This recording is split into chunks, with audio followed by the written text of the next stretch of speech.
NASA scientists went silent when the data came back. 400 million miles away, on a frozen moon smaller than Texas, they found an ocean. But the instruments detected something else in that alien water. Something the ancient Greeks described 3,000 years ago. Something that shouldn't be possible. The year is 2005. The Cassini spacecraft is making its closest approach yet to Enceladus, Saturn's sixth largest moon. The probe's instruments are scanning, recording, transmitting data back to Earth at the speed of light. Even at that speed, the signal takes over an hour to arrive.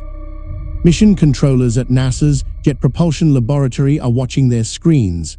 The data appears, temperature readings, chemical composition, geological surveys, then anomalies, jets of material erupting from the surface, water vapor, ice crystals, organic compounds, shooting hundreds of miles into space.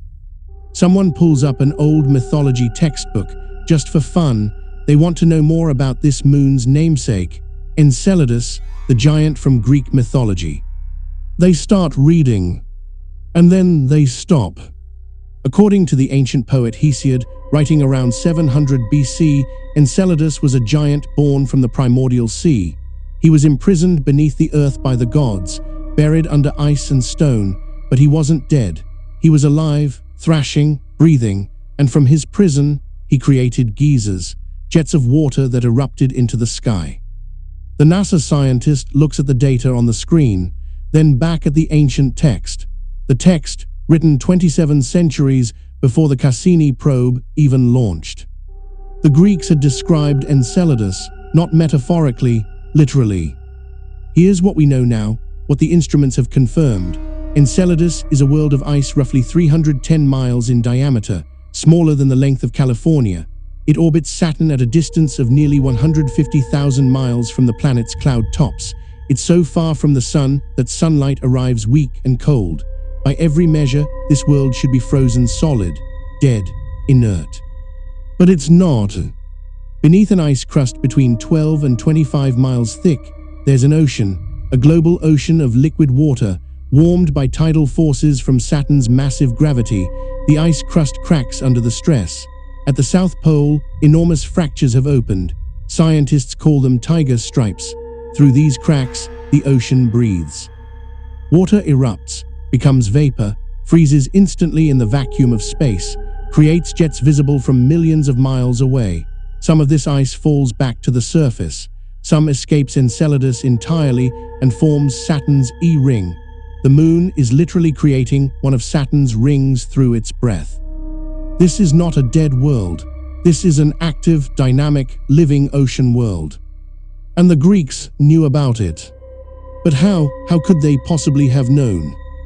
Let's go back to ancient Greece, to a time when humans believed the Earth was the center of the universe, when the planets were gods wandering among the stars, when the furthest world anyone could see with the naked eye was Saturn itself, a pale yellow point of light that moved slowly against the fixed stars.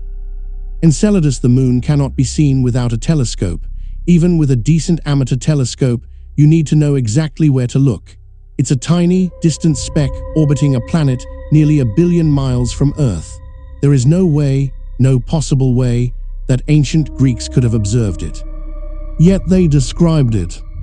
In Greek mythology, Enceladus was one of the gigantes, the giants, born from Gaia, the earth goddess, after she was fertilized by the blood of the castrated Uranus. The giants were creatures of earth and sea, primordial beings of enormous power. When they rose up against the Olympian gods, a war began, the Gigantomachy, the War of the Giants. Enceladus was among the fiercest warriors. According to the myths, he could breathe fire and ice simultaneously. He caused earthquakes with his movements. He was eventually defeated by the goddess Athene, who buried him beneath the volcanic mountains of Sicily. The ancient Greeks said that Mount Etna's eruptions were caused by Enceladus's thrashing, that he still lived beneath the mountain, still raged, still breathed fire from his prison. For centuries, historians dismissed this as primitive people trying to explain volcanic activity. Metaphor, allegory, nothing more. Then we found the moon. The real Enceladus does breathe, water vapor mixed with ice crystals, erupting from cracks in a frozen crust. the moon does create disturbances. Its gravitational interactions with Saturn cause tidal heating, internal friction, geological activity on a world that should be long dead. The moon does exist in a state between fire and ice. Liquid water heated by tidal forces, surrounded by frozen temperatures of -330 degrees Fahrenheit. The parallels are unsettling. But here's where it gets stranger, because it's not just the behavior that matches, it's the chemistry, the composition, the very nature of what Enceladus is made of. When Cassini flew through the water plumes erupting from Enceladus, its instruments analyzed the composition. The probe detected water, obviously, but not just water, salt, sodium chloride, the same salt in Earth's oceans, and then organic compounds, carbon, nitrogen, oxygen, the building blocks of life. The ancient Greeks didn't just describe a frozen world that erupts water. They described Enceladus as being born from the sea, as being fundamentally connected to the ocean, as being, in essence, a child of water. NASA's instruments confirm it. The subsurface ocean of Enceladus is a saltwater ocean, similar in chemistry to Earth's primordial seas, rich in the compounds necessary for life, potentially habitable. The Greeks said Enceladus came from Thalassa, the primordial sea goddess, the personification of the ocean itself. They described him as a being of water imprisoned in ice. How did they know? Let's consider the possibilities, the rational explanations, the comfortable explanations. Possibility 1, coincidence, pure chance. The Greeks invented a giant named Enceladus who happened to have characteristics that match a moon we discovered thousands of years later. They guessed correctly by accident. The myth and the reality aligned through sheer probability. But what are the odds? A being made of ice and water, buried beneath a frozen surface, creating geysers, geologically active, connected to the sea, all of these details matching, the statistical probability starts to feel uncomfortable. Possibility 2, retroactive pattern matching. We found the moon, we named it Enceladus because of the giant, and now we're seeing patterns that aren't really there. We are forcing connections, confirmation bias, pareidolia of mythology. Except the descriptions were written first, 27 centuries before Cassini launched, before we knew moons of Saturn could have oceans, before we understood tidal heating or cryovolcanism. The Greeks didn't write their myths to match our discoveries. They wrote them, and then we discovered the myths were accurate. Possibility 3, the one nobody wants to say out loud. The ancient Greeks knew. But how could they possibly have known about a moon orbiting Saturn? How could they have described its characteristics? How could they have understood its geology and chemistry? Unless they didn't discover it themselves. There's a pattern in ancient mythology that makes archaeologists uncomfortable. Stories that seem to contain information that shouldn't be possible. The Dogon tribe of Mali, who described Sirius as a binary star system centuries before telescopes confirmed it. The Antikythera mechanism, a Greek astronomical calculator so sophisticated that nothing comparable appears in the historical record for over 1,000 years. The Baghdad battery, the Piri Rise map. Ancient Sanskrit texts describing flying vehicles called vimanas. Individually, these can be dismissed, explained away, misunderstood, but together, they suggest something, a possibility that challenges everything we think we know about human history. What if ancient civilizations had access to knowledge we've forgotten? What if they understood things about the cosmos that we are only now rediscovering? The Greeks had a word for this kind of knowledge, gnosis, secret wisdom, hidden truth passed down through mystery schools and esoteric traditions, knowledge that wasn't written in conventional histories because it was considered too dangerous, too powerful, too sacred for public consumption. Consider this. The ancient Greeks studied the stars with an intensity we can barely comprehend. Astronomy wasn't just science to them, it was theology, philosophy. The movements of celestial bodies were the movements of gods. Understanding the cosmos meant understanding the divine. Pythagoras, the mathematician, founded a mystery school in the 6th century BC. His followers believed that reality was fundamentally mathematical, that the universe operated according to numerical harmonies, that the planets created a music as they moved through the heavens, the music of the spheres. We have fragments of Pythagorean astronomy, fragments. Most of their knowledge was deliberately kept secret. Initiates took oaths never to reveal what they learned. When the schools were eventually destroyed, much of that knowledge vanished with them. What did they know? What did they see? What instruments did they possess that have been lost to time? In 1901, Greek divers discovered a shipwreck off the island of Antikythera. Among the cargo was a corroded lump of bronze. For decades, it sat in storage. Then researchers began to X-ray it, clean it, study it. They found gears, dozens of precisely cut bronze gears, meshing together, creating mechanical calculations. The Antikythera mechanism, as it came to be known, could predict the positions of the sun, moon, and planets. It could calculate eclipses. It could track the Olympic Games. It was a sophisticated astronomical computer, built around 100 BC. Nothing like it appears in the historical record for over 1,500 years. If the Greeks could build this, what else could they build? What other instruments have been lost? What other knowledge has vanished beneath the waves or burned in library fires? The Library of Alexandria, destroyed. The House of Wisdom in Baghdad, destroyed. The Mayan codices, burned by Spanish conquistadors. How much knowledge has humanity lost? How much have we forgotten? And what if some of that knowledge involved the outer solar system? Here's what makes scientists uncomfortable. The myth of Enceladus isn't alone. Greek mythology is filled with stories that seem to encode astronomical information. The Pleiades, 7 sisters transformed into stars, visible as a cluster.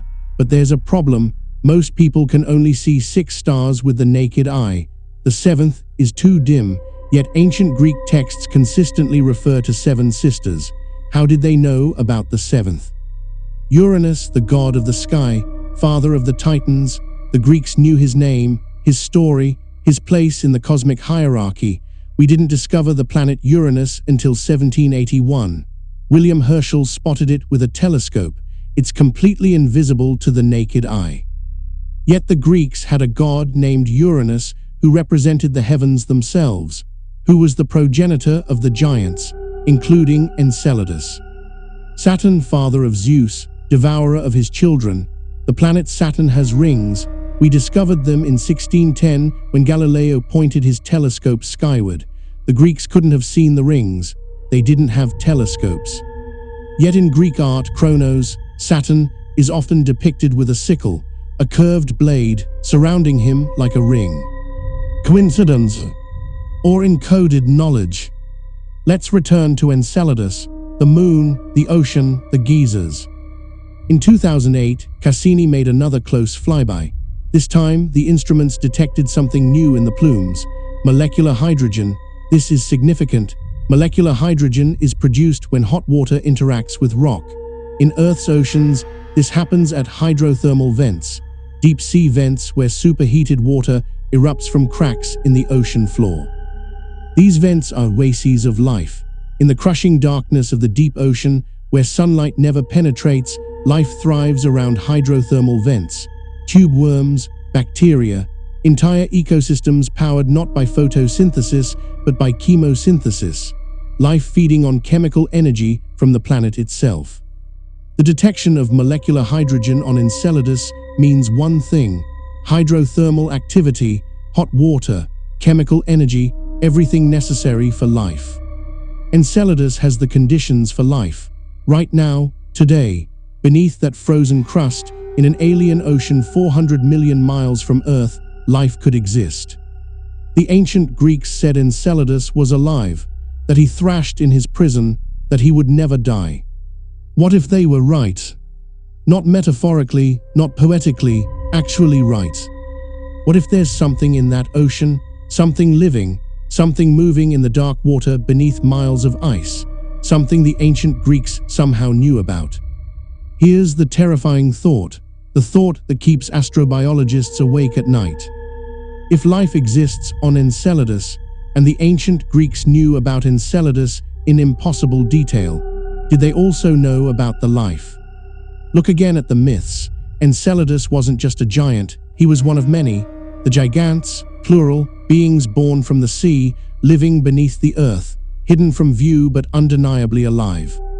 What if the myth isn't describing a single being? What if it's describing an entire ecosystem, life in the deep ocean of a distant moon, life that somehow, someway, ancient humans were aware of? This is where we enter uncomfortable territory, the territory where mainstream archaeology and ancient astronaut theories collide, where speculation becomes unavoidable. Did ancient humans have contact with advanced civilizations? Did someone show them the stars? Did someone give them knowledge about worlds they couldn't possibly observe on their own? The mainstream answer is no, absolutely not. Ancient myths are metaphors, allegories, attempts by primitive people to explain natural phenomena they didn't understand. But then we keep finding these correlations, these impossible accuracies, these details that shouldn't exist in ancient texts but do. The Sumerians knew about all the planets in the solar system, including Uranus and Neptune, both invisible without telescopes. How? The Maya calculated the length of the solar year to within seconds of modern measurements, using nothing but stone observatories and naked eye observations. How? The builders of the Great Pyramid aligned it to true north with an accuracy of 3/60 ths of a single degree, using Bronze Age technology. How?